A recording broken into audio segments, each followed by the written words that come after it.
अब जो मैं आवाज आपको सुनाने वाला हूं वो खुद सरदार पटेल की है।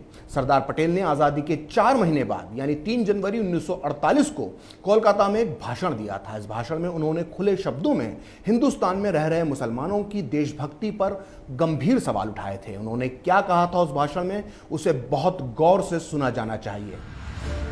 हिंदुस्तान में 3-4 करोड़ मुसलमान पड़े हैं, वो मिराज की बात नहीं है, लेकिन बात एक है कि हिंदुस्तान में जो मुसलमान पड़े हैं वो मुसलमान ने, काफी लोगों ने, ज्यादातर लोगों ने पाकिस्तान बनाने में साथ दिया। ठीक दिया, अभी ठीक है, लेकिन अब एक रोज में, एक रात में क्या दिल बदल गया?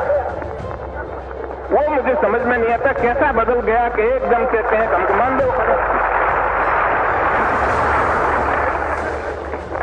तो ये मेरी समझ में नहीं आता कि एक रोज में दिल सबका कैसा बदल गया। तो वो कहते हैं कि हम वफादार हैं, तो हमारी वफादारी में शंका क्यों की जाती है? आपको सस्पिशन क्यों आता है?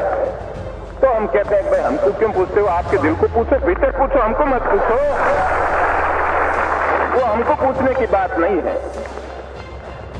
लेकिन हमने एक बात कही कि आपने पाकिस्तान बनाया, आपको मुबारक, हमें उसमें कोई दखल देना नहीं चाहते। कोई कहते हैं कि हम आखिर पाकिस्तान और हम एक हो जाए।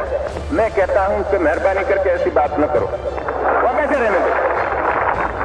सरदार पटेल का जो भाषण आपने सुना है उसमें वो हिंदुस्तान के उन मुसलमानों की बात कर रहे हैं जो आज़ादी के बाद भारत में ही रह गए थे। अपने आपने सुना होगा कि सरदार पटेल ने कहा कि जो इस वक्त यानी आज़ादी के बाद 3-4 करोड़ मुसलमान भारत में पड़े हैं, उनमें से ज़्यादातर ने पाकिस्तान बनाने में साथ दिया था। आपने इस भाषण में सरदार पटेल इस बात पर भी हैरानी जता रहे हैं कि जिन मुसलमानों ने कल तक पाकिस्तान बनाने में साथ दिया था, आज अचानक एक दिन में उनका दिल कैसे बदल गया। दरअसल सरदार पटेल मुसलमानों की मानसिकता को बहुत अच्छे से जानते और समझते थे।